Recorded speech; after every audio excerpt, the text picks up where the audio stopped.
పెదబాల శిక్షకు స్వాగతం. मुदाकरात्तमोदकं सदा विमुक्तिसाधकं कलाधरावतंसकं विलासिलोकरक्षकम् अनायकैकनायकं विनाशिते भदैत्यकं नतासुभासुनाशकं नमामि तं विनायकम् नदेतरादिभीकरं नवोदितार्कभास्वरं नमत्सुरारिनिच्चरं नताधिकापदुद्धरम् सुरेश्वरं निधीश्वरं गजेश्वरं गणेश्वरं महेश्वरं तमाश्रये परात्परं निरन्तरम् समस्तलोकशङ्करं निरस्तदैत्यकुञ्जरं दरेदरोदरं वरं वरे भवक्त्रमक्षरम् कृपाकरं क्षमाकरं मुदाकरं यशस्करं मनस्करं नमस्कृतां नमस्करोमि भास्वरम् अकिञ्चनार्तिमार्जनं चिरन्तनोक्तिभाजनं पुरारिपूर्वनन्दनं सुरारिगर्वचर्वणम्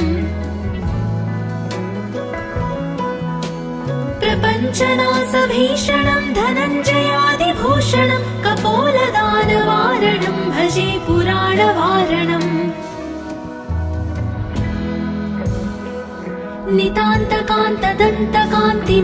नितान्तकान्तदन्तकान्तिमन्तकान्तकात्मजम् अचिन्त्यरूपमन्तहीनमन्तराय कृन्तनम् हृदन्तरे निरन्तरं वसन्तमेव योगिनां तमेकदन्तमेव तं विचिन्तयामि सन्ततम्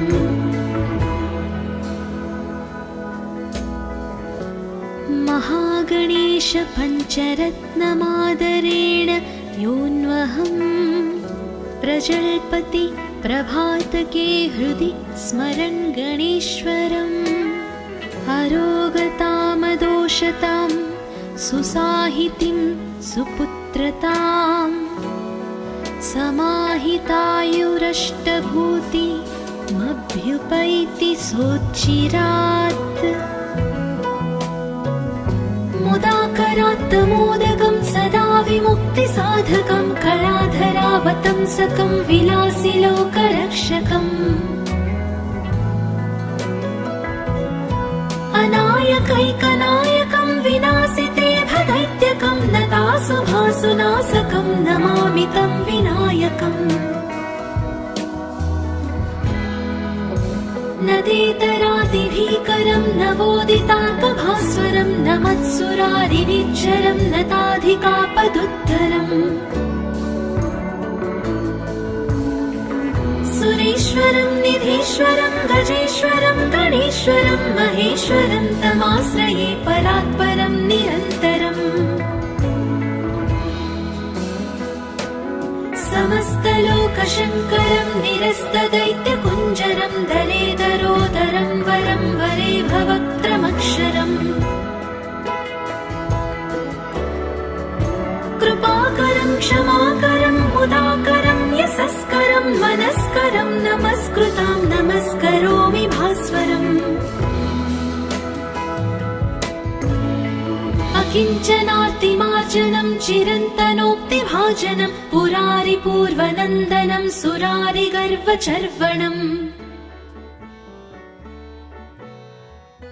प्रपञ्चनासभीषणं धनञ्जयादिभूषणं कपोलदानवारणं भजे पुराणवारणम्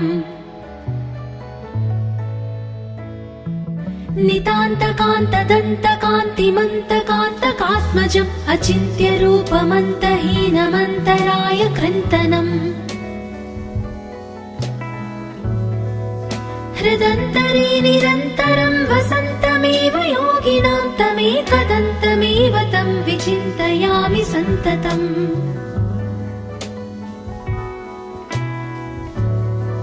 महागणेश पञ्चरत्नमादरेण योऽन्वहं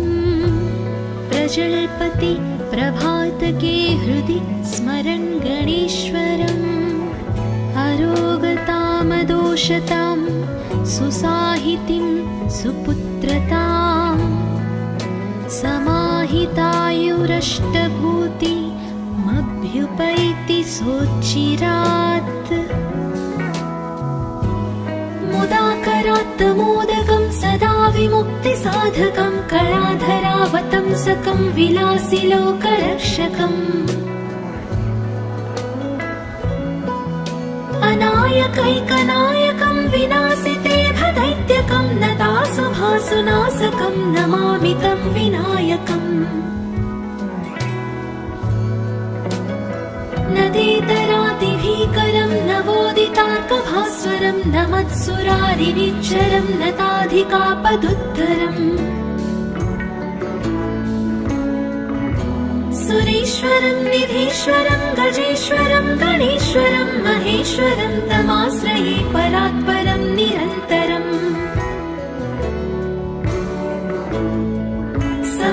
समस्तलोकशङ्करं निरस्तदैत्यकुञ्जरं दरेदरोदरं वरं वरे भवक्त्रमक्षरम्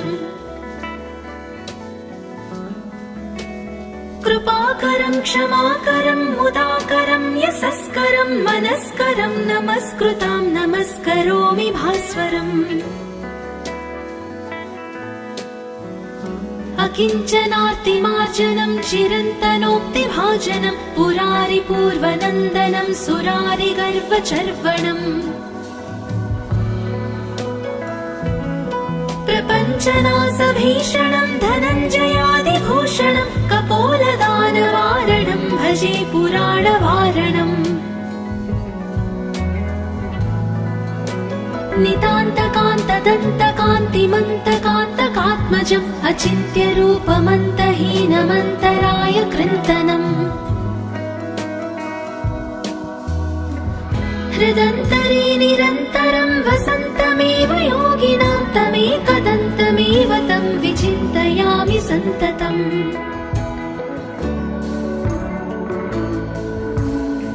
महागणेश पञ्चरत्नमादरेण योऽन्वहम् प्रजल्पति प्रभातके हृदि स्मरन् गणेश्वरम् अरोगतामदोषतां सुसाहितिं सुपुत्रताम्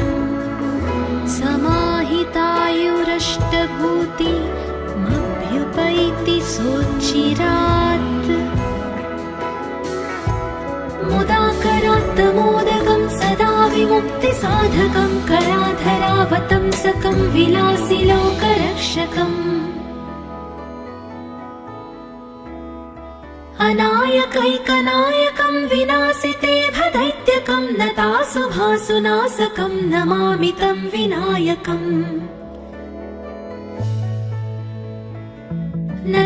नदेतरातिभीकरं नवोदितार्कभास्वरं नमत्सुरारिनिच्चरं नताधिकापदुद्धरम्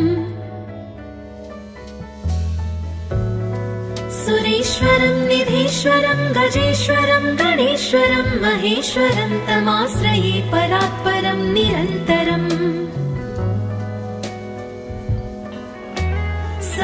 समस्तलोकशङ्करं निरस्तदैत्यकुञ्जरं दरेदरोदरं वरं वरे भवक्त्रमक्षरम् कृपाकरं क्षमाकरं मुदाकरं यशस्करं मनस्करं नमस्कृतां नमस्करोमि भास्वरम् अकिञ्चनार्तिमार्जनं चिरन्तनोक्तिभाजनं पुरारिपूर्वनन्दनं सुरारिगर्वचर्वणम् प्रपञ्चनासभीषणं धनञ्जयादिभूषणं कपोलदानवारणं भजे पुराणवारणम्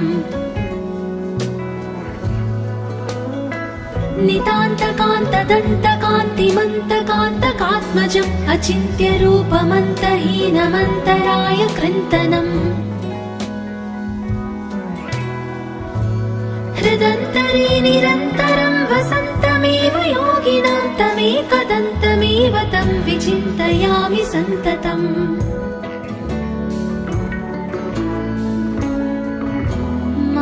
महागणेश पञ्चरत्नमादरेण योऽन्वहम् प्रजल्पति प्रभातके हृदि स्मरन् गणेश्वरम् अरोगतामदोषतां सुसाहितिं सुपुत्रताम् समाहितायुरष्टभूतिमभ्युपैति सोच्चिरात् मुदाकरात् मोदकं सदा विमुक्तिसाधकं कलाधरावतंसकं विलासिलोकरक्षकम् अनायकैकनायकं विनाशिते भदैत्यकं नतासुभासुनाशकं नमामि तं विनायकम् नदेतरादिभीकरं नवोदितार्कभास्वरं नमत्सुरारिनिच्चरं नताधिकापदुद्धरम् सुरेश्वरं निधीश्वरं गजेश्वरं गणेश्वरं महेश्वरं तमाश्रये परात्परं निरन्तरम् समस्तलोकशङ्करं निरस्तदैत्यकुञ्जरं दरेदरोदरं वरं वरे भवक्त्रमक्षरम् कृपाकरं क्षमाकरं मुदाकरं यशस्करं मनस्करं नमस्कृतां नमस्करोमि भास्वरम् अकिञ्चनार्तिमार्जनं चिरन्तनोक्तिभाजनं पुरारिपूर्वनन्दनं सुरारिगर्वचर्वणम् प्रपञ्चनासभीषणं धनञ्जयादिभूषणं कपोलदानवारणं भजे पुराणवारणम्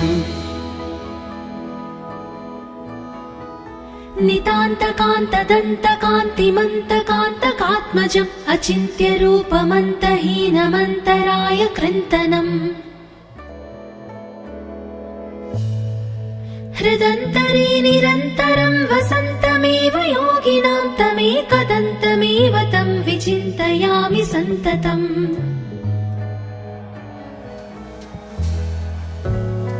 महागणेश पञ्चरत्नमादरेण योऽन्वहम् प्रजल्पति प्रभातके हृदि स्मरन् गणेश्वरम् अरोगतामदोषतां सुसाहितिं सुपुत्रताम् समाहितायुरष्टभूतिमभ्युपैति सोच्चिरात् मुदाकरात् मोदकं सदा विमुक्तिसाधकं कलाधरावतंसकं विलासिलोकरक्षकम्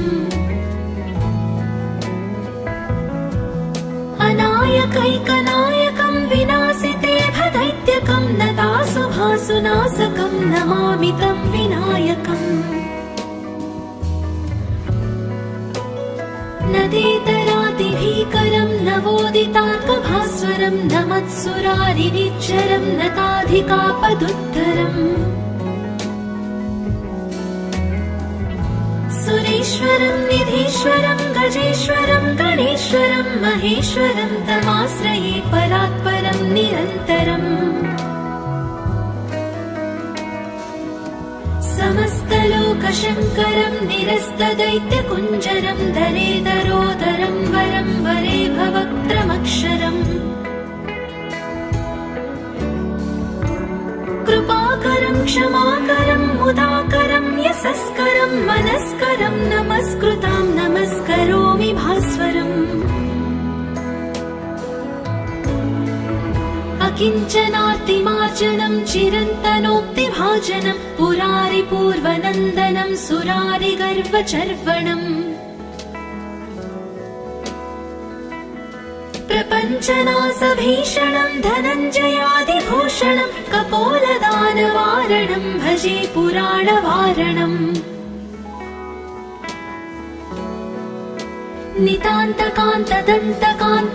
नितान्तकान्तदन्तकान्तिमन्तकान्तकात्मजम् अचिन्त्यरूपमन्तहीनमन्तराय कृन्तनम्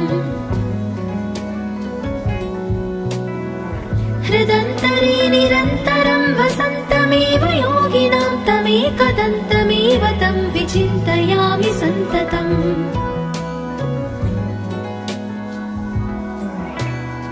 महागणेश पञ्चरत्नमादरेण योऽन्वहम् प्रजल्पति प्रभातके हृदि स्मरन् गणेश्वरम्। अरोगतामदोषतां सुसाहितिं सुपुत्रताम् समाहितायुरष्टभूतिमभ्युपैति सोच्चिरात्। मुदाकरात्तमोदकं सदा विमुक्तिसाधकं कलाधरावतंसकं विलासिलोकरक्षकम्। अनायकैकनायकं विनाशिते भदैत्यकं नतासुभासुनाशकं नमामि तं विनायकम्। नदेतरातिभीकरं नवोदितार्कभास्वरं नमत्सुरारिनिच्चरं नताधिकापदुद्धरम्। सुरेश्वरं निधीश्वरं गजेश्वरं गणेश्वरं महेश्वरं तमाश्रये परात्परं निरन्तरम्। समस्तलोकशङ्करं निरस्तदैत्यकुञ्जरं दलेदरोदरं वरं वरे भवक्त्रमक्षरम्। कृपाकरं क्षमाकरं मुदाकरं यशस्करं मनस्करं नमस्कृतां नमस्करोमि भास्वरम्। अकिञ्चनार्तिमार्जनं चिरन्तनोक्तिभाजनं पुरारिपूर्वनन्दनं सुरारिगर्वचर्वणम्। प्रपञ्चनाशभीषणं धनञ्जयादिभूषणं कपोलदानवारणं भजे पुराणवारणम्। नितान्तकान्तदन्तकान्तिमन्तकान्तकात्मजम् अचिन्त्यरूपमन्तहीनमन्तराय कृन्तनम्। हृदन्तरे निरन्तरं वसन्तमेव योगिनां तमेकदन्तमेव तं विचिन्तयामि सन्ततम्।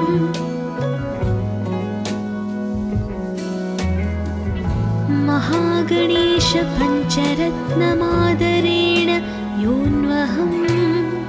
प्रजल्पति प्रभातके हृदि स्मरन् गणेश्वरम्। अरोगतामदोषतां सुसाहितिं सुपुत्रताम्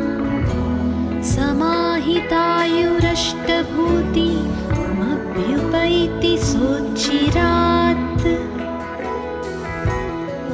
मुदाकरात्तमोदकं सदा विमुक्तिसाधकं कलाधरावतंसकं विलासिलोकरक्षकम्। अनायकैकनायकं विनाशिते भदैत्यकं नतासुभासुनाशकं नमामि तं विनायकम्।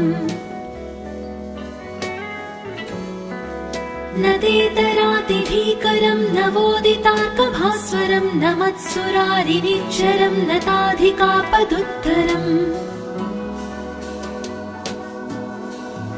सुरेश्वरं निधीश्वरं गजेश्वरं गणेश्वरं महेश्वरं तमाश्रये परात्परं निरन्तरम्।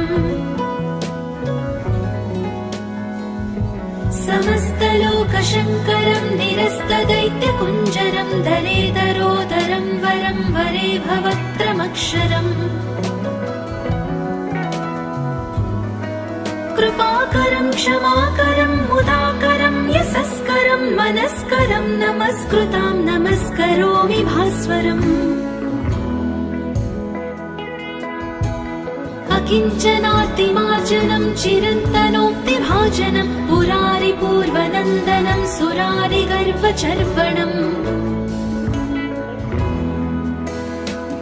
प्रपञ्चनाशभीषणं धनञ्जयादिभूषणं कपोलदानवारणं भजे पुराणवारणम्। नितान्तकान्तदन्तकान्तिमन्तकान्तकात्मजम् अचिन्त्यरूपमन्तहीनमन्तराय कृन्तनम् हृदन्तरे निरन्तरं वसन्तमेव योगिनां तमेकदन्तमेव तं विचिन्तयामि सन्ततम्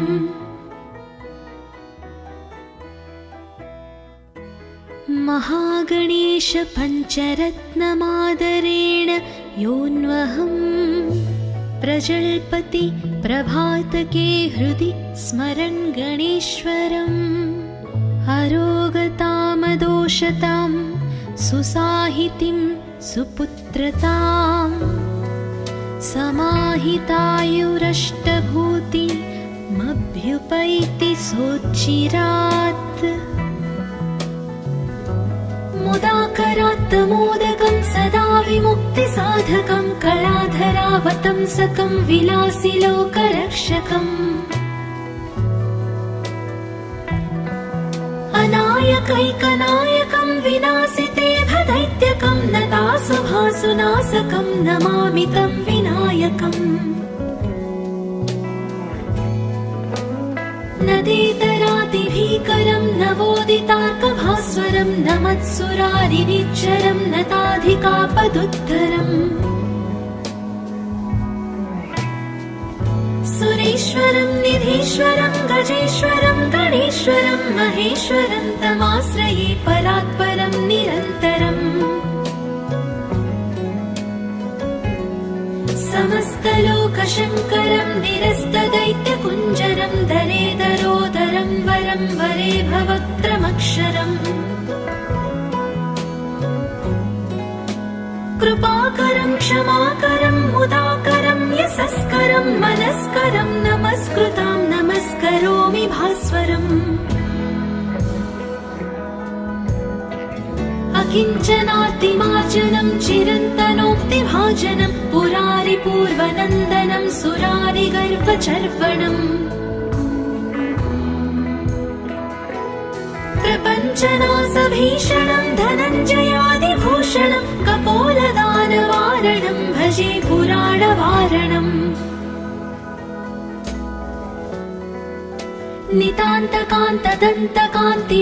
नितान्तकान्तदन्तकान्तिमन्तकान्तकात्मजम् अचिन्त्यरूपमन्तहीनमन्तराय कृन्तनम् हृदन्तरे निरन्तरं वसन्तमेव योगिनां तमेकदन्तमेव तं विचिन्तयामि सन्ततम्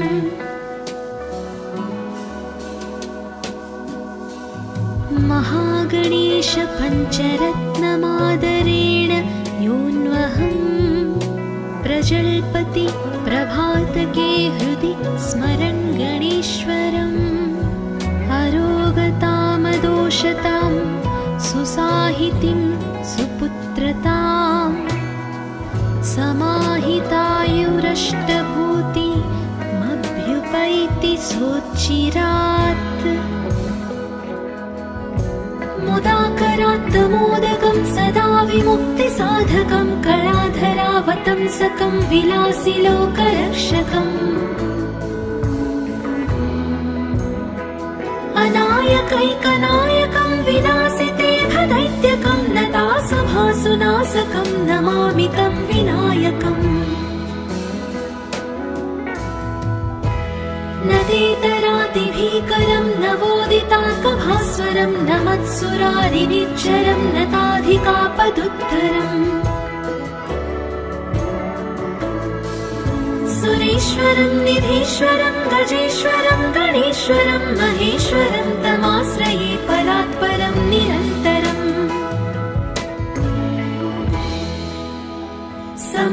समस्तलोकशङ्करं निरस्तदैत्यकुञ्जरं दरेदरोदरं वरं वरे भवक्त्रमक्षरम्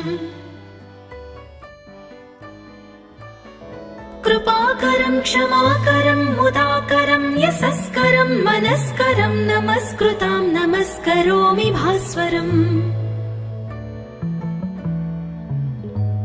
अकिञ्चनार्तिमार्जनं चिरन्तनोक्तिभाजनं पुरारिपूर्वनन्दनं सुरारिगर्वचर्वणम् प्रपञ्चनासभीषणं धनञ्जयादिभूषणं कपोलदानवारणं भजे पुराणवारणम्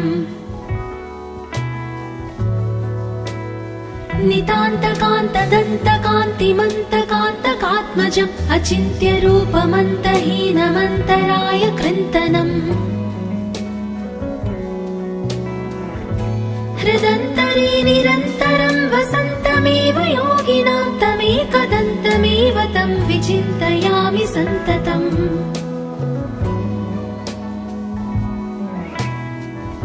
महागणेश पञ्चरत्नमादरेण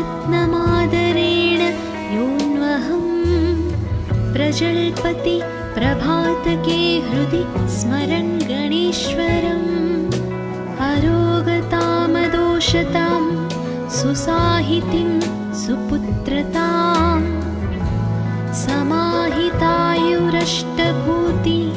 समाहितायुरष्टभूतिमभ्युपैति सोच्चिरात् मुदाकरात् मोदकं सदा विमुक्तिसाधकं कलाधरावतंसकं विलासिलोकरक्षकम् अनायकैकनायकं विनाशिते भदैत्यकं नतासुभासुनाशकं नमामि तं विनायकम् नदेतरातिभीकरं नवोदितार्कभास्वरं नमत्सुरारिनिच्चरं नताधिकापदुद्धरम् सुरेश्वरं निधीश्वरं गजेश्वरं गणेश्वरं महेश्वरं तमाश्रये परात्परं निरन्तरम् समस्तलोकशङ्करं निरस्तदैत्यकुञ्जरं दरेदरोदरं वरं वरे भवक्त्रमक्षरम् कृपाकरं क्षमाकरं मुदाकरं यशस्करं मनस्करं नमस्कृतां नमस्करोमि भास्वरम् अकिञ्चनातिमार्जनं चिरन्तनोक्तिभाजनं पुरारिपूर्वनन्दनं सुरारिगर्वचर्वणम् प्रपञ्चनासभीषणं धनञ्जयादिभूषणं कपोलदानवारणं भजे पुराणवारणम्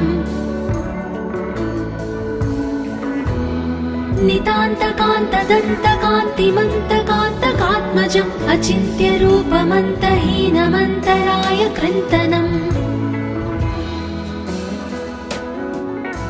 हृदन्तरे निरन्तरं वसन्तमेव योगिनां तमेकदन्तमेव तं विचिन्तयामि सन्ततम्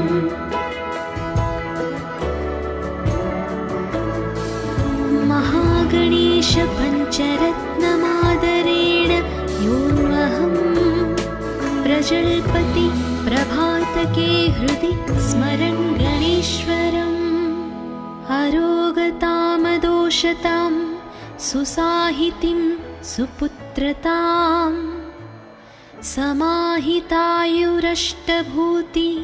समाहितायुरष्टभूतिमभ्युपैति सोच्चिरात् मुदाकरात् मोदकं सदा विमुक्तिसाधकं कलाधरावतंसकं विलासिलोकरक्षकम् अनायकैकनायकं विनाशिते भदैत्यकं नतासुभासुनाशकं नमामि तं विनायकम्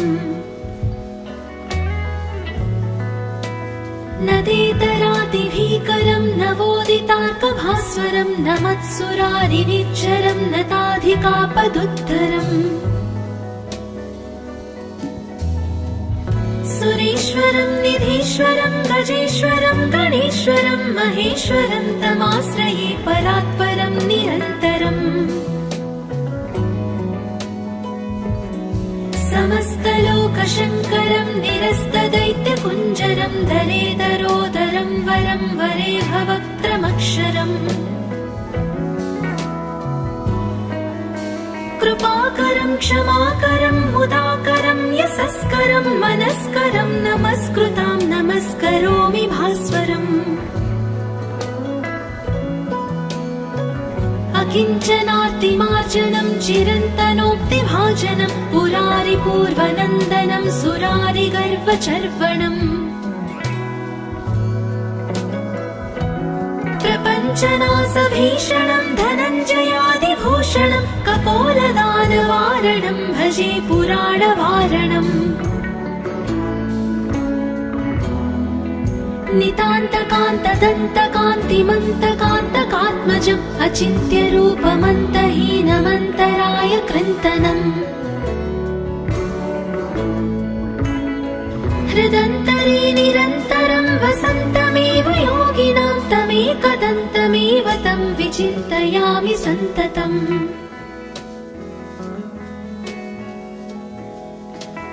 महागणेश पञ्चरत्नमादरेण योऽन्वहं प्रजल्पति प्रभातके हृदि स्मरन् गणेश्वरम् अरोगतामदोषतां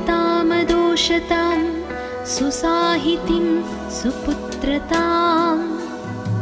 समाहितायुरष्टभूतिमभ्युपैति सोच्चिरा